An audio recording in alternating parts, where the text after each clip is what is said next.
आध्यात्मिक वर्षा के इस ज्ञान संगम में स्वागत।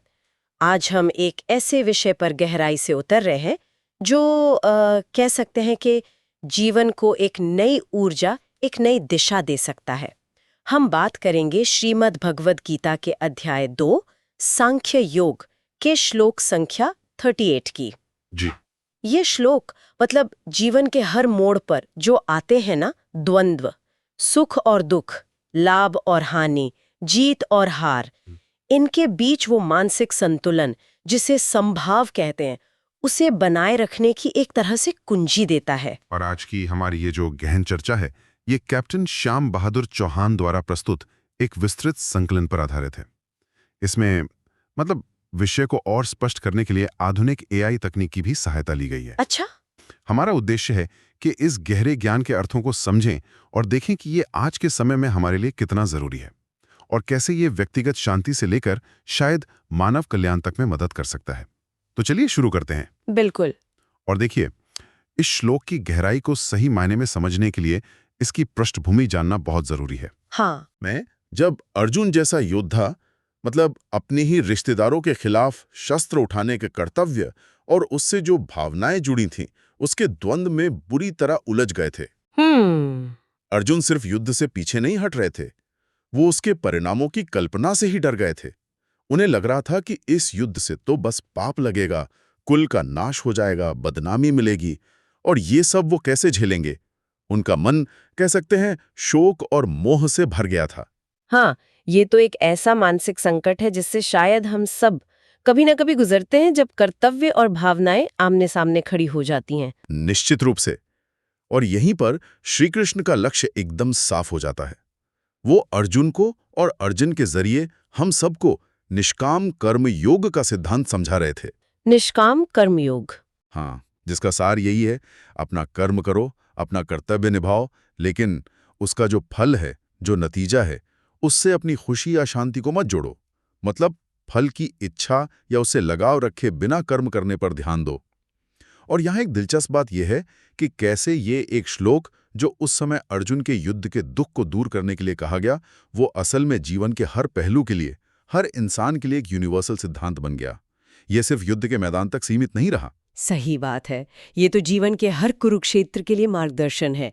तो इस महत्वपूर्ण मार्गदर्शन को और अच्छे से समझने के लिए चलिए पहले मूल श्लोक और उसके शब्दों के अर्थ को ठीक से समझते हैं। श्लोक है, सुख दुखे समे कृत्वा लाभा लाभो जया जयो ततो युद्धाय युज्यस्व नैवं पापम अवाप्स्यसि 238। जी। अब इसके शब्दों को थोड़ा सरल करके देखते हैं। सुख दुखे यानी सुख और दुख को समे कृत्वा, समान मानकर, बराबर समझकर, उनमें समता का भाव रखकर। समता का भाव। हाँ, लाभा लाभौ, लाभ और अलाभ मतलब हानि को, जया जयो, जय और अजय यानी जीत और हार को, इन सभी जोड़ों को समान मानकर, ततो उसके बाद, युद्धाय युज्यस्व, अपने कर्तव्य रूपी युद्ध के लिए तैयार हो जाओ, उसमें लग जाओ। और अंत में न एवं पापम अवाप्स्यसि, इस तरह से संभाव से कर्म करने पर तुम पाप को प्राप्त नहीं होगे।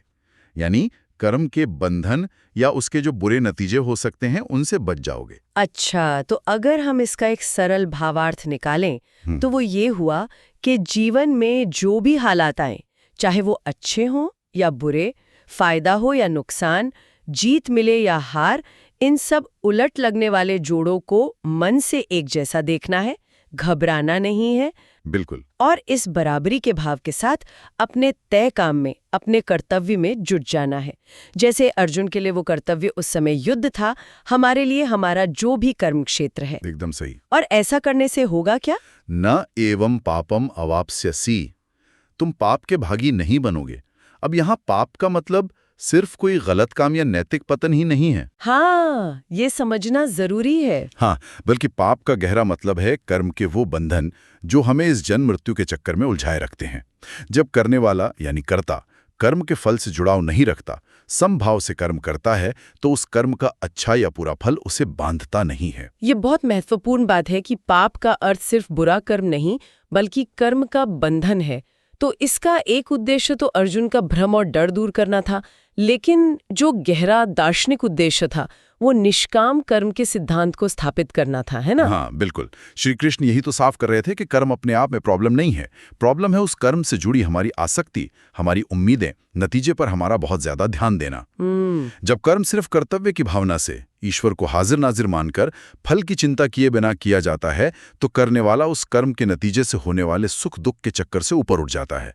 वो कर्म करते हुए भी उससे अलग रहता है, जैसे कमल का पत्ता पानी में रहकर भी गीला नहीं होता। वाह, क्या उदाहरण है! हाँ, चाहे बाहर नतीजा सफलता हो या असफलता, फायदा हो या नुकसान, करने वाले की अंदर की शांति और स्थिरता बनी रहती है। और यहीं पर बात और भी गहरी और दिलचस्प हो जाती है जब हम देखते हैं कि इस एक श्लोक पर भारत के कितने महान विचारकों, संतों, टीकाकारों ने सोचा है, लिखा है। उनके नजरिए से तो इस श्लोक की और भी परतें खुलती होंगी। हाँ, बिल्कुल। अलग अलग प्रामाणिक टीकाकारों की दृष्टि से इसका मर्म और भी साफ होता है।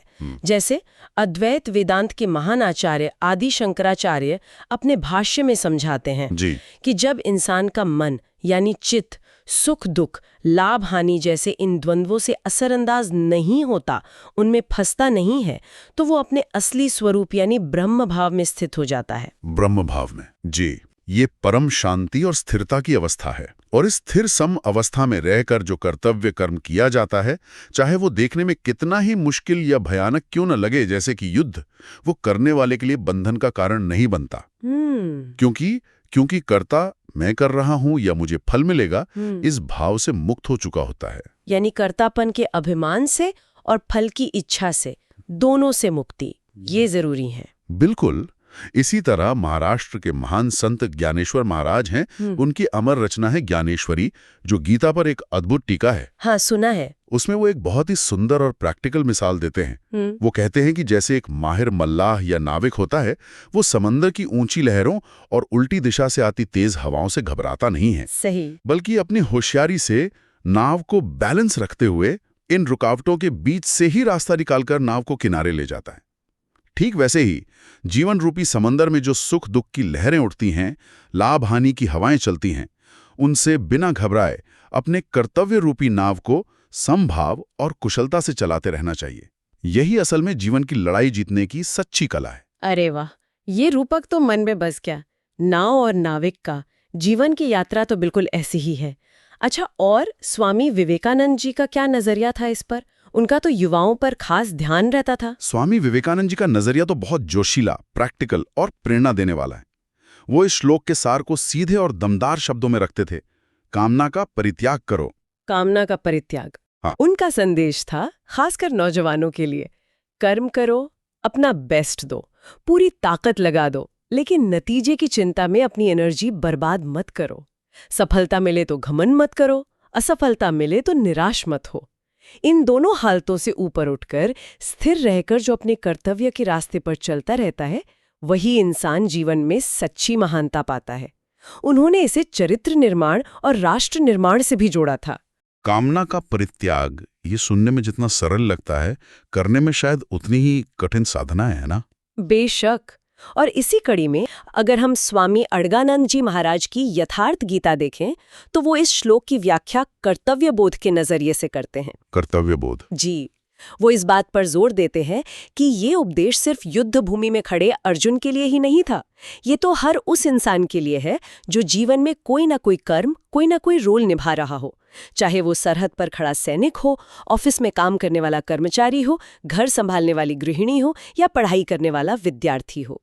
स्वामी जी कहते हैं कि जब तक हमारे मन में ये सवाल घूमता रहेगा कि मुझे इस काम से क्या मिलेगा, तब तक हम दुख और बंधन से बच नहीं सकते, क्योंकि नतीजा हमेशा हमारी मर्जी के मुताबिक नहीं होता। सही बात है। लेकिन जैसे ही हमारा ध्यान इस सवाल पर आता है कि इस हालत में मेरा कर्तव्य क्या है या मुझे क्या करना चाहिए, वैसे ही हमारा कर्म शुद्ध होने लगता है और हम नतीजे की चिंता के बोझ से मुक्त होकर हल्के हो जाते हैं। तो इन सभी गहरी व्याख्याओं और नज़रियों को ध्यान में रखते हुए अगर हम आज के ज़माने की बात करें, ये तेज़ रफ्तार, कंपटीशन और स्ट्रेस से भरा ज़माना, तो इस श्लोक का हमारे लिए क्या प्रैक्टिकल महत्व है? आज हम इसे अपने जीवन में कैसे उतार सकते हैं? क्या मायने हैं इसके हमारे लिए? देखिए, आज के संदर्भ में तो इस श्लोक का महत्व शायद पहले से भी कहीं ज्यादा बढ़ गया है। मैं कैसे दौर में जी रहे हैं जहां तनाव, चिंता, डिप्रेशन जैसी मानसिक परेशानियां बहुत आम हो गई हैं। हाँ, ये तो है। और इनका एक बहुत बड़ा कारण है नतीजों के प्रति हमारा बहुत ज्यादा लगाव और डर। सबसे पहले मेंटल लेवल पे देखें। ये श्लोक हमें मानसिक अनासक्ति या कह लें मेंटल डिटैचमेंट का अनमोल पाठ पढ़ाता है। मानसिक अनासक्ति। हाँ, सोचिए, कोई स्टूडेंट परीक्षा की तैयारी कर रहा है, कोई प्रोफेशनल किसी ज़रूरी प्रोजेक्ट पर काम कर रहा है, कोई नौकरी के लिए इंटरव्यू दे रहा है। अगर वो अपना पूरा ध्यान अपनी तैयारी, अपनी कोशिश, अपनी काबिलियत के बेस्ट प्रदर्शन पर लगाए, और नतीजा क्या होगा, पास होंगे या फेल, सफल होंगे या असफल, नौकरी मिलेगी या नहीं, इस चिंता को खुद पर हावी ना होने दे, तो क्या होगा? तनाव कम हो जाएगा। बिल्कुल, उसका तनाव अपने आप कम हो जाएगा। और साइकोलॉजी भी यही कहती है कि जब हम स्ट्रेस फ्री होकर काम करते हैं तो हमारी काम करने की क्षमता और प्रदर्शन अक्सर बेहतर होता है। ये श्लोक हमें अपनी कोशिश पर ध्यान देना सिखाता है, नतीजे पर नहीं, जो अक्सर हमारे कंट्रोल से बाहर होता है। ये तो बहुत ही प्रैक्टिकल बात है। तनाव कम, प्रदर्शन बेहतर। बिल्कुल। लेकिन इसका समाज पर भी कोई असर होता है? निश्चित रूप से सामाजिक स्तर पर भी इसका गहरा महत्व है। आज का समाज बहुत ज्यादा कॉम्पिटिटिव है। अक्सर ऐसा होता है कि हम दूसरों की कामयाबी से जलने लगते हैं या अपनी नाकामी से इतने निराश हो जाते हैं कि आगे बढ़ने की हिम्मत खो देते हैं। जीत हार और फायदे नुकसान की भावना ने लोगों के बीच रिश्तों में कड़वाहट और दूरियां पैदा की हैं। ये श्लोक हमें संभाव का नजरिया अपनाने को कहता है, यानी दूसरों की सफलता पर खुश होना या कम से कम उनसे जलन न रखना, और अपनी असफलता से सीख लेकर बिना निराश हुए फिर से कोशिश करना। ये एक हेल्दी कंपटीशन की भावना को जन्म देता है, जहां सहयोग और अच्छी भावना के लिए भी जगह होती है। सही। ये हमें सिखाता है कि जीवन सिर्फ जीतने या हारने का नाम नहीं है, बल्कि अपने कर्तव्यों को संभाव से निभाते हुए लगातार सीखते रहने और बेहतर बनते रहने का सफर है। और आध्यात्मिक नजरिए से तो इसका महत्व सबसे ऊपर है ही। हाँ, आध्यात्मिक रास्ते पर चलने वालों के लिए तो ये श्लोक कर्म योग का आधार है, उसका पिलर है। ये मोक्ष या आत्मज्ञान की ओर ले जाने वाला रास्ता खोलता है। बिना किसी फल के लगाव के मन में बराबरी का भाव रखते हुए अपने सभी कामों को ईश्वर की पूजा समझकर उन्हें समर्पित करते हुए जीवन जीना, यही कर्मयोग का सार है जो इस श्लोक में छिपा है। यह हमें सिखाता है कि मुक्ति सिर्फ कर्म छोड़कर जंगल जाने से नहीं मिलती, बल्कि दुनिया में रहते हुए भी अपने कर्तव्य निभाते हुए मन को सम और अनासक्त रखकर पाई जा सकती है। खासकर आज के युवाओं के लिए जो अपने करियर, रिश्ते, भविष्य की अनिश्चितताओं को लेकर अक्सर बहुत दबाव महसूस करते हैं, उनके लिए तो ये श्लोक एक शक्तिशाली जीवन मंत्र की तरह काम कर सकता है। ये उन्हें क्या सिखाता है, अगर संक्षेप में कहें तो? युवाओं के लिए इसमें कई महत्वपूर्ण सबक हैं। पहला, सफलता का आनंद जरूर लो, उसे अपनी मेहनत का फल समझो, लेकिन उसके नशे में चूर होकर घमंड में मत डूबो। याद रखो कि सफलता हमेशा नहीं रहती। सही है। दूसरा, असफलता का सामना हिम्मत से करो, उससे निराश होकर हार मत मानो, बल्कि उसे एक मौका समझो अपनी कमियों को पहचानने का, उनसे सीखने का और भविष्य में और बेहतर करने का। बिल्कुल। तीसरा और सबसे जरूरी, हमेशा अपनी प्रोसेस पर, अपनी कोशिश पर, अपनी तैयारी पर ध्यान दो, नतीजे पर नहीं, क्योंकि नतीजा बहुत सारे बाहरी फैक्टर्स पर भी निर्भर करता है जो तुम्हारे कंट्रोल में नहीं है। प्रोसेस पर फोकस। जी। और चौथा, अपना बेस्ट दो, पूरी ईमानदारी और लगन से अपना कर्तव्य निभाओ, और फिर नतीजे को ईश्वर पर या जिस भी शक्ति में विश्वास रखते हो उस पर छोड़ दो। ये एक गहरी अंदरूनी शांति और स्थिरता लाने वाला नजरिया है। ये युवाओं को बाहरी हालातों का गुलाम बनने से बचाकर उन्हें अपने मन का मालिक बनने की ताकत देता है। और ये समझना भी जरूरी है कि हम जो ये चर्चा कर रहे हैं, ये सिर्फ व्यक्तिगत राय या विचार नहीं है। जैसा आपने शुरू में बताया, ये विश्लेषण श्रीमद् भगवद गीता के प्रामाणिक और भरोसेमंद स्रोतों पर आधारित है। जी। जैसे कि गीता प्रेस गोरखपुर के प्रकाशन आदि शंकराचार्य का महान भाष्य, संत ज्ञानेश्वरी की ज्ञानेश्वरी, साथ ही आज के जमाने के उन महान संतों और विचारकों के कामों का भी जिक्र है जिन्होंने गीता के संदेश को आज के संदर्भ में समझाया है, जैसे स्वामी चिन्मयानंद जी और स्वामी अड़गनंद जी महाराज। इन सभी स्रोतों ने एक मत से इस श्लोक की यूनिवर्सल और टाइमलेस प्रासंगिकता को उजागर किया है। तो इस संभाव का असर जीवन के किन-किन स्तरों पर महसूस किया जा सकता है? क्या ये सिर्फ व्यक्तिगत शांति और संतुष्टि तक ही सीमित है, या इसका असर इससे भी बड़ा है? नहीं, इसका असर जीवन के लगभग हर लेवल पर देखा और महसूस किया जा सकता है। ये सिर्फ व्यक्ति तक सीमित नहीं है। इसका एक, क्या कहते हैं, रिपल इफेक्ट होता है। अच्छा, रिपल इफेक्ट। हाँ, सबसे पहले खुद के जीवन में, जैसे हमने बात की, पर्सनल लेवल पर यह श्लोक आत्मविश्वास बढ़ाता है और मानसिक शांति देता है। जब हम नतीजे के डर से आजाद होकर समभाव से काम करते हैं तो हमारा डर, हमारी चिंता, हमारी बेचैनी अपने आप कम हो जाती है। यह हमें अंदर से मजबूत और स्थिर बनाता है। हम हालातों के हिसाब से बदलते नहीं, बल्कि हालातों को अपने स्थिर मन से संभालते हैं। फिर आता है परिवार का स्तर। जरा सोचिए, एक ऐसे परिवार की जहां लोग एक दूसरे से बहुत ज्यादा उम्मीदें रखने के बजाय फल की चिंता किए बिना सिर्फ प्यार और कर्तव्य की भावना से एक दूसरे के प्रति अपने रोल निभाते हैं। पिता बच्चों के प्रति, बच्चे माता पिता के प्रति, पति पत्नी एक दूसरे के प्रति, भाई बहन आपस में। जहां सफलता पर सबकी खुशी हो और नाकामी पर सहारा मिले। जब उम्मीदों का बोझ कम होता है और कर्तव्य भावना और संभाव मजबूत होता है तो परिवार में झगड़े की जगह प्यार, अच्छी भावना और आपसी समझ का माहौल बनता है। ये तो परिवार को सचमुच स्वर्ग बना देने वाला सूत्र लगता है। और सोचिए, अगर यही संभाव की भावना और फैल जाए देश और दुनिया के स्तर पर। अगर दुनिया के नेता, पॉलिसी बनाने वाले और अलग अलग देशों के प्रतिनिधि अपने फैसले और काम सिर्फ अपने देश के फौरी फायदे नुकसान या दुनिया के मंच पर अपनी जीत हार के छोटे नजरिए से ना देखकर वसुधैव कुटुंबकम की भावना से, यानी सारी दुनिया एक परिवार है, इस भावना से और समस्त मानव कल्याण के बड़े कर्तव्य के रूप में देखें, हाँ, तो क्या दुनिया की तस्वीर अलग नहीं होगी?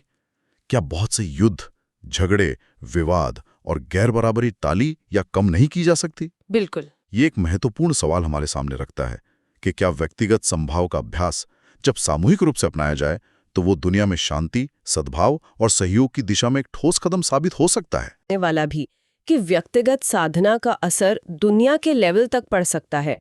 लेकिन कई बार ये ऊंचे सिद्धांत सुनने में तो अच्छे लगते हैं, पर इन्हें जीवन में उतारना या खासकर बच्चों और युवाओं को समझाना काफी मुश्किल लगता है। क्या इसे समझाने का कोई और सरल कहानी जैसा तरीका हो सकता है? हाँ, बिल्कुल। कहानियां और मिसालें ऐसे गहरे विचारों को मन में बिठाने का सबसे असरदार तरीका होती हैं। बच्चों और स्टूडेंट्स को समभाव का मतलब समझाने के लिए हम एक छोटी सी कहानी का इस्तेमाल कर सकते हैं। जरूर, सुनाइए। प्यारे बच्चों, एक बार की बात है, एक स्कूल में पेंटिंग कंपटीशन हुआ। उसमें दो दोस्त थे, राहुल और रोहित। दोनों ने हिस्सा लिया। राहुल कंपटीशन के दिन से पहले ही बहुत घबराया हुआ था। उसके मन में बार बार यही आ रहा था, क्या मैं जीत पाऊंगा? कहीं मैं हार न जाऊं। अगर मैं हार गया तो सब मेरा मजाक उड़ाएंगे। इस डर और चिंता के कारण वो अपनी पेंटिंग पर ठीक से ध्यान ही नहीं लगा पाया। ओह! उसका हाथ कांप रहा था, रंग फैल रहे थे और उसने जैसे तैसे अपनी पेंटिंग पूरी की। दूसरी तरफ रोहित बिल्कुल शांत था। उसने बस इतना सोचा, मुझे अपनी सबसे अच्छी पेंटिंग बनानी है, जितनी सुंदर मैं बना सकता हूं। मुझे अपना बेस्ट देना है। उसने पूरे मन से खुशी खुशी अपनी कल्पना और रंगों का इस्तेमाल करके एक बहुत ही खूबसूरत तस्वीर बनाई।